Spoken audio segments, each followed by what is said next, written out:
Greetings, I'm Rodger Newbold, and welcome to episode number 21 of Experience Photography. My fellow photographer, my partner and editor for this episode is Mr. Matt Rich. You know, he's the man with the software and the skill in his fingers that makes this whole thing work. I thought I just heard Matt tiptoeing around the corner. Are you there, my friend? Okay, here we go. In our most recent past full-length episode, we gave you at least a half a dozen really fresh ways to make photographs with a real twist. We hope you've been out zooming and using that lens to get some swell in-camera movement happenings. I've seen a few examples come up during the past Christmas on Facebook, and I'm excited to see that you're doing it. Thanks, Les. You had some good examples. In several past episodes, we have mentioned the use of extension tubes to use with your normal lens in order to focus closer. We've received questions regarding, well, how exactly do you use them?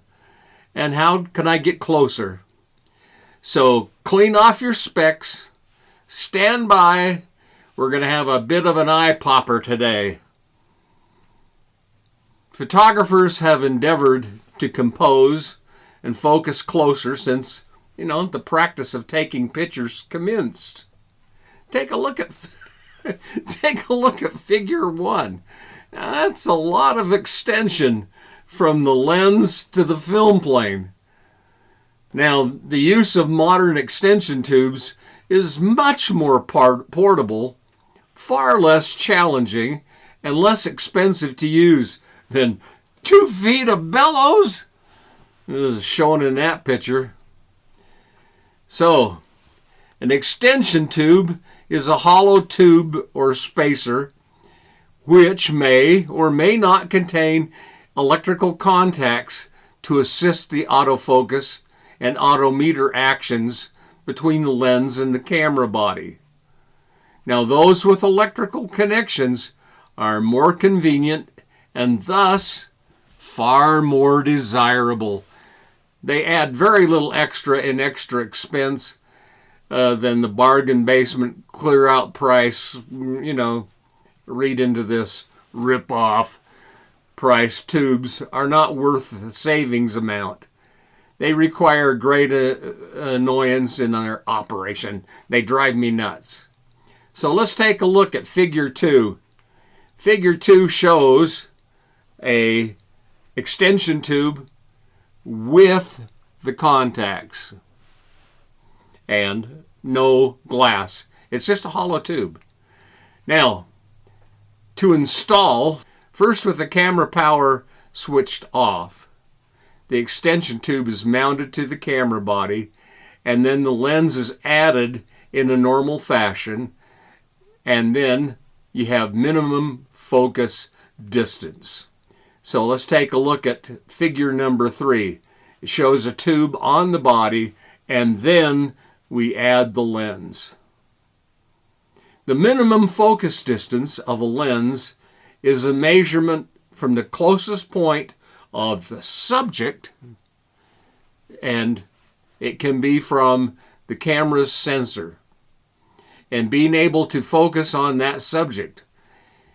If a subject is closer than the sensor lens minimum focus distance, you simply can't focus correctly. So let's take a look at figures number 4 and 4B.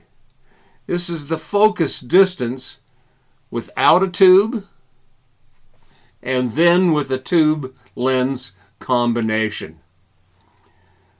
When the close-up event is complete, we switch the camera power off, depress the release lock on the tube, and remove the lens.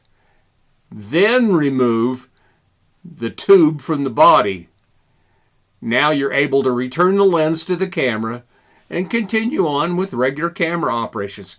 You don't need, this much bellows hanging off and carrying it around like in a view camera. Extension tubes are great. Now you can take a look at figure number 5. This shows the extension tube release. All right.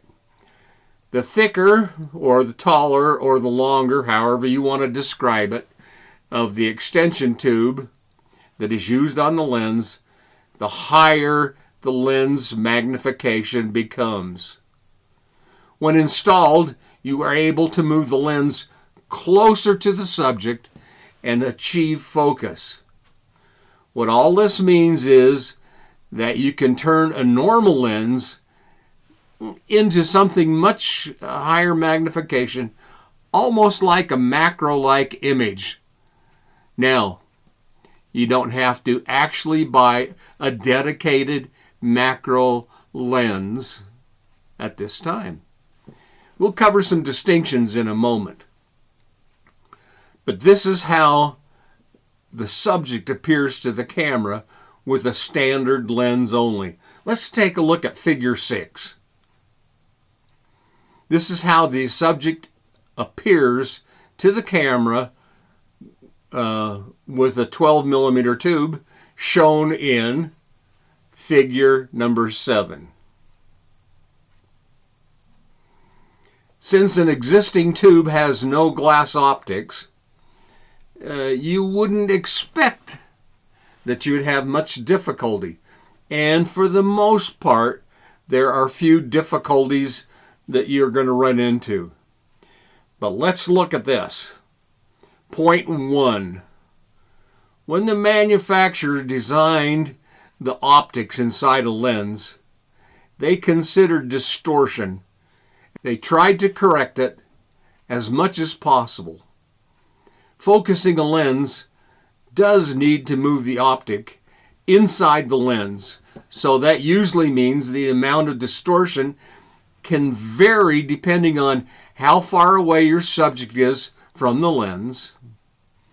And the lens designer tries hard and can correct for the distortion and the most important parts of the range of the lens. The result is that some lenses are sharper than others when they're used at their minimum focus distance. They don't all equal out. Let's take a specific built macro lens, for example. The designers know that this is going to spend most of its time being focused at the absolute minimum close focus point. So they correct the distortions for that point. Often a macro lens is an absolute sharpest when used at the minimum focus distance. Conversely, a telephoto lens tends to be used for focusing on something that is different distances away from the lens, and the opposite is true. All this means is that every lens performs differently at minimum focus distance, and you can't necessarily trust that a super expensive, well-regarded lens is going to be the sharpest at minimum focus distance. Extension tubes have the effect of magnifying whatever imperfections might be there right back to the sensor. So if you start with a lens that performs poorly at minimum focus distance, you're going to notice it really quick. Once you start using tubes, it's going to show up. Therefore, try a different lens with a similar focal length. Now, I'm going to show you figure number 8, and that's on a tube on a zoom lens, my 24-105, set at 50 millimeter in the middle of the range. And now, if it doesn't add up and doesn't work as well at minimum focus distance, I can go to look at 8B. It's a tube shown on a prime 50 millimeter 1.8 lens. Now, prime focal lengths often perform better than zooms when extension tubes are attached, but not always. After purchasing extension tubes, test all the bits and bobs in a manner to figure out which ones respond best for your lens set and for the type of usage. Point 2. Another side effect of extension tubes is that they can cause vignetting when used on a lens that are set at or close to their widest aperture. Some lenses just do that. They'll show in the corners or maybe even a circular around the image some type of darkening or vignetting. The vignetting is dependent upon the lens and also very dependent on the thickness or the length or the tube that you're going to use.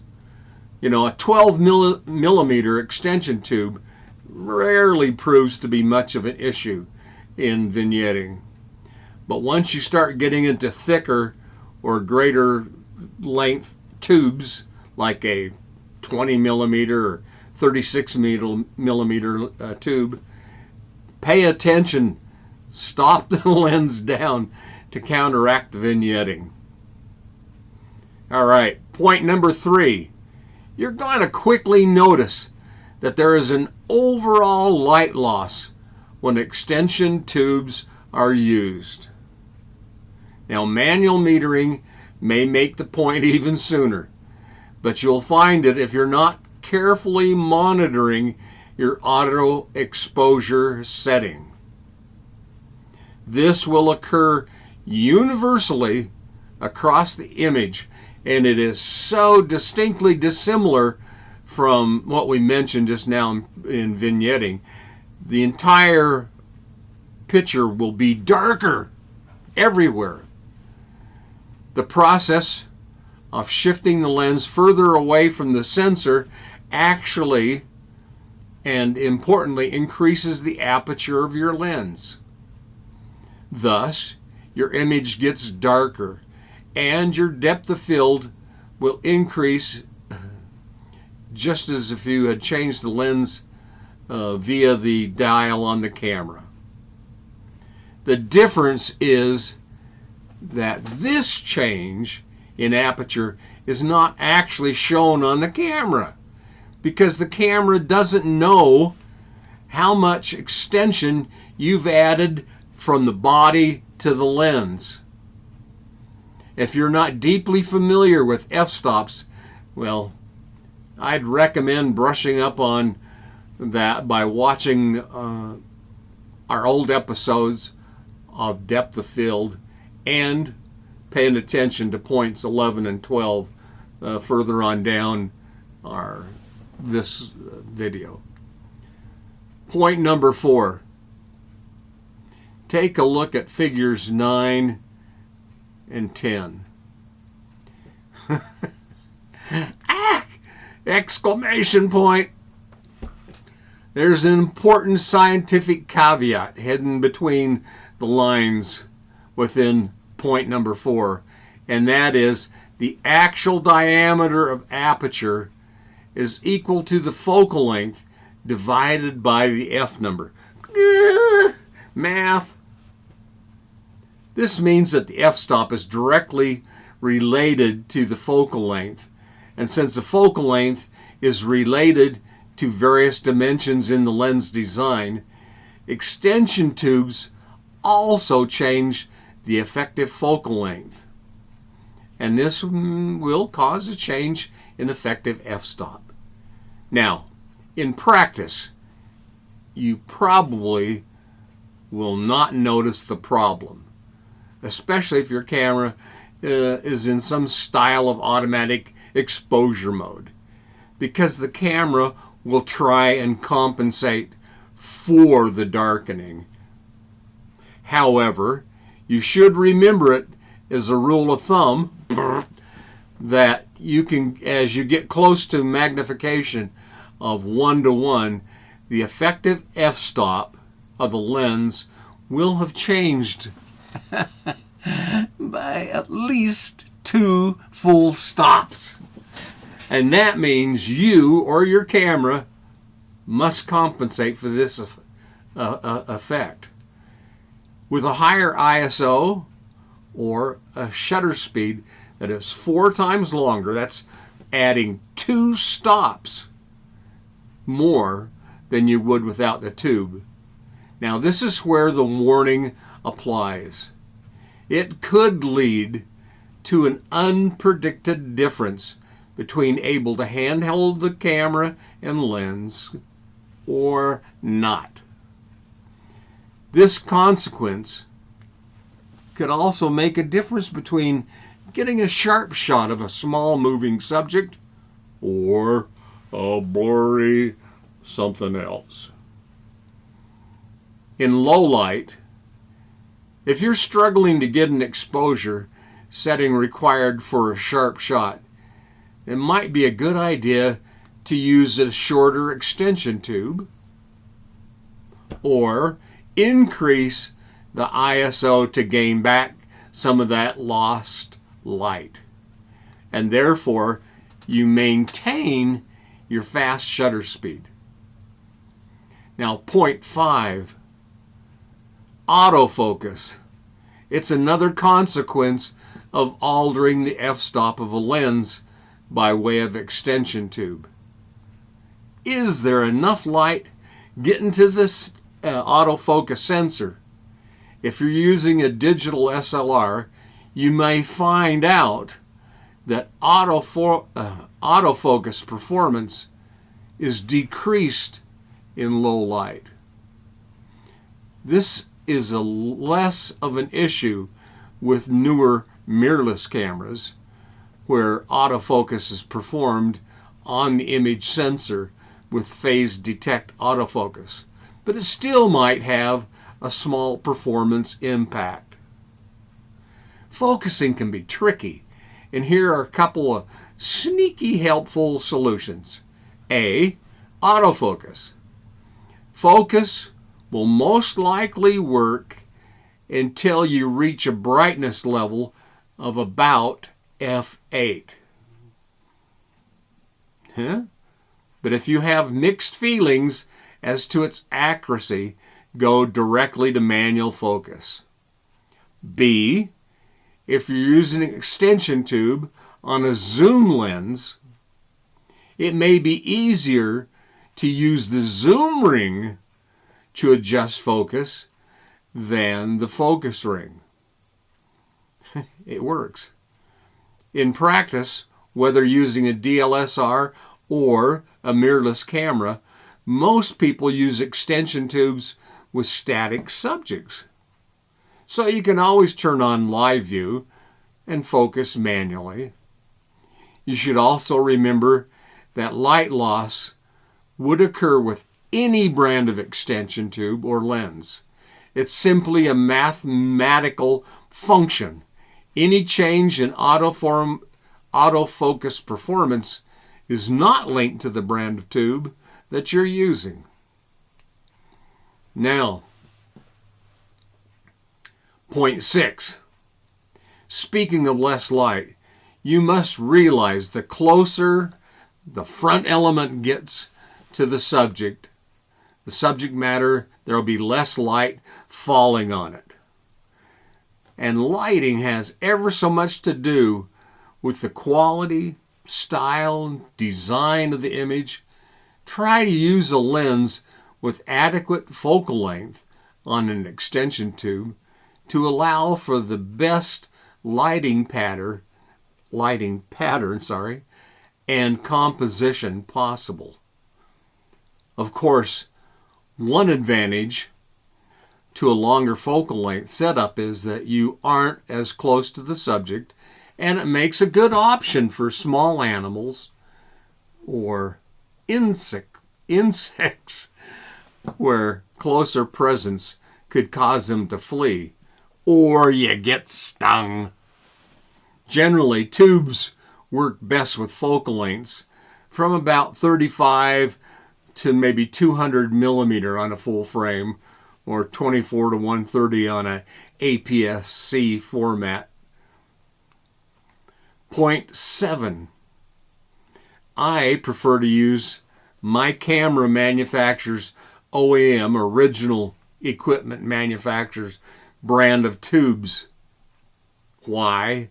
Because they know the weight and the requirements of the lenses that they make.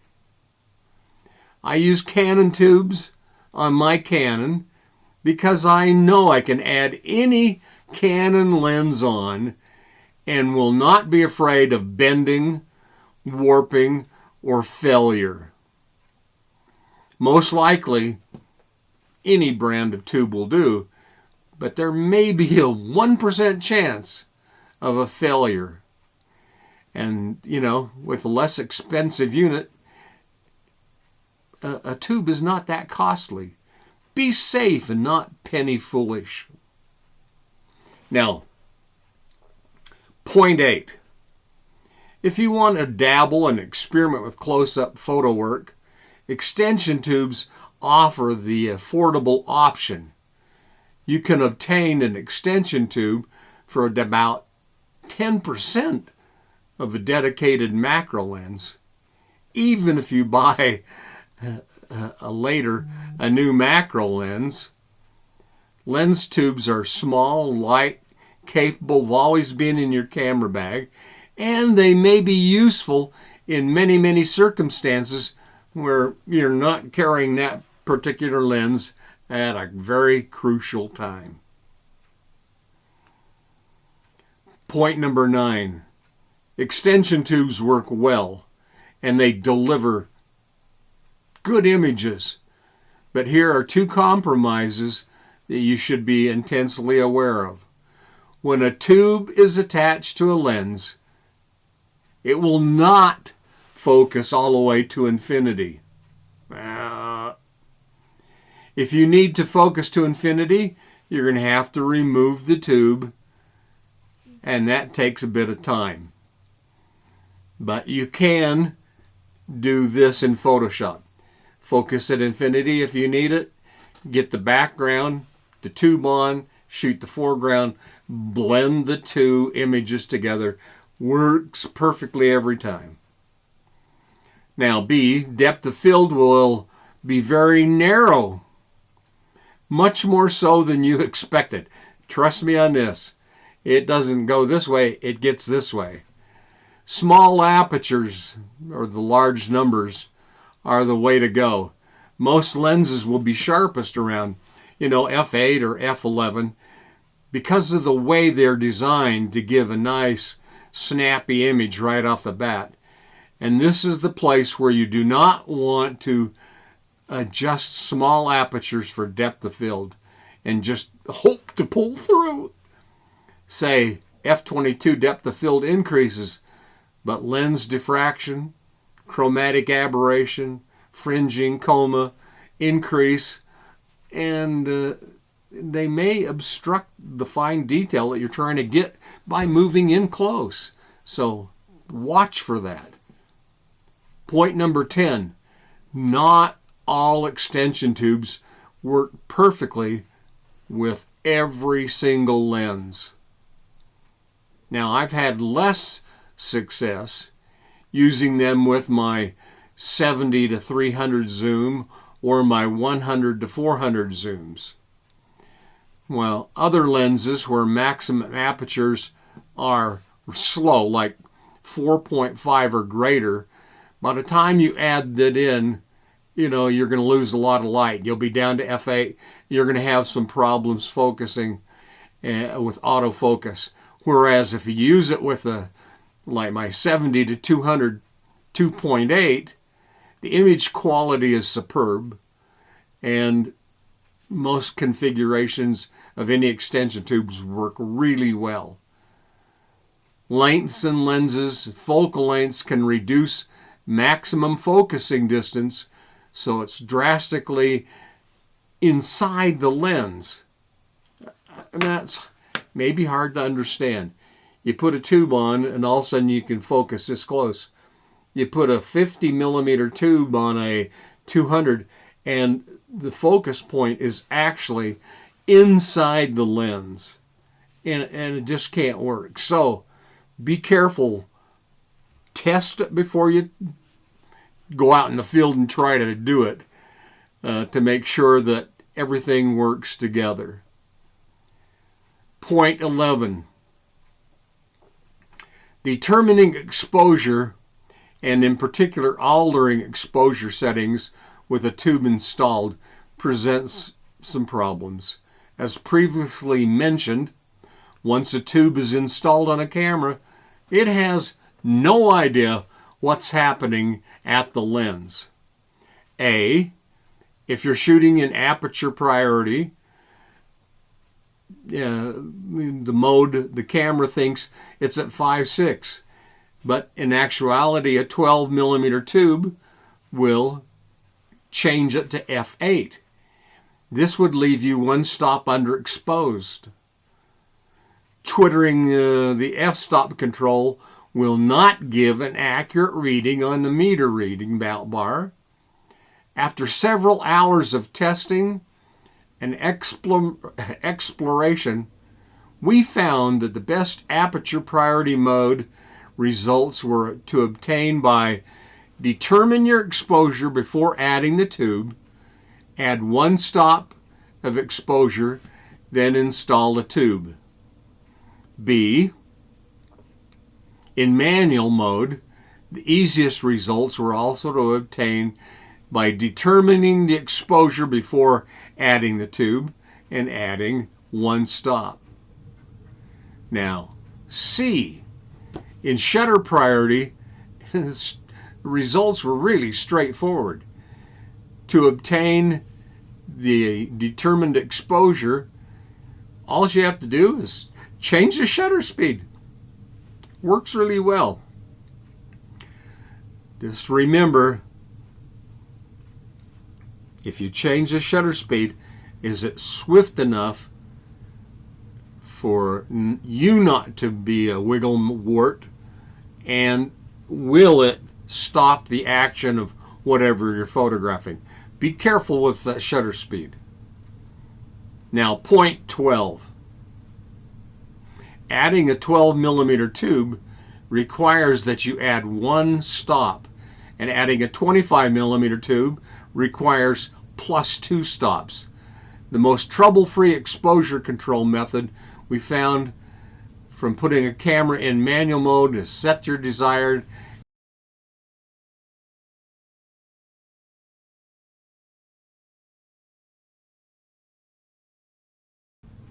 hours of testing and actual usage and critical reviews. We found that this method of changing ISO was within a third of a stop of accuracy automatically, and it was hassle-free in all its operation. I recommend that to you to go try for your use. Now, every time we peer through that enchanted little eyepiece, identified as a camera, it has the absolute possibility of transporting us to a captivating new location. It imparts to you a license to create just as you please. Now, today we've listed a dozen concepts for you to try out. We tossed in a few fun things and a few pieces of advice, a few cautions to be aware of. Now,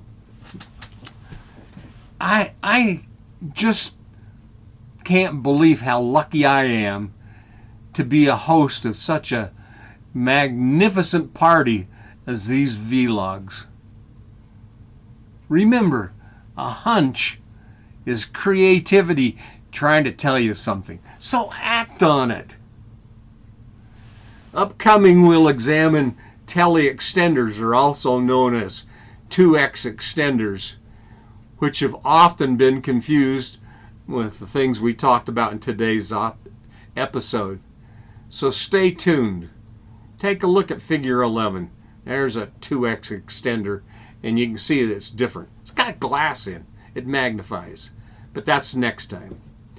So here's to the adventurous, to the daring, the courageous, and all of those round pegs that were almost forced into square holes.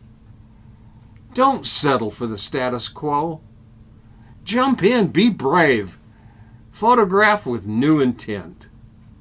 My friends, our time is up for today, but Matt and I certainly hope that we've given you a quantity of powerful new ideas and some advice, and that this has been a great value to you.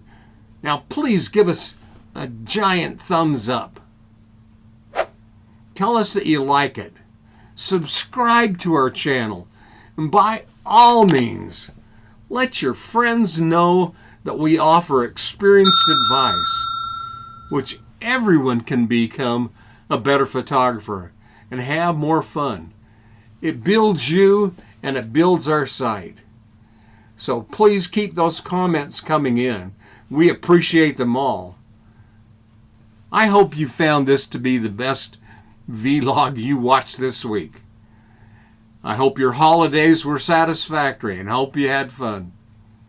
Now, a tip of my hat to you until we meet again on screen. Cheerio and goodbye.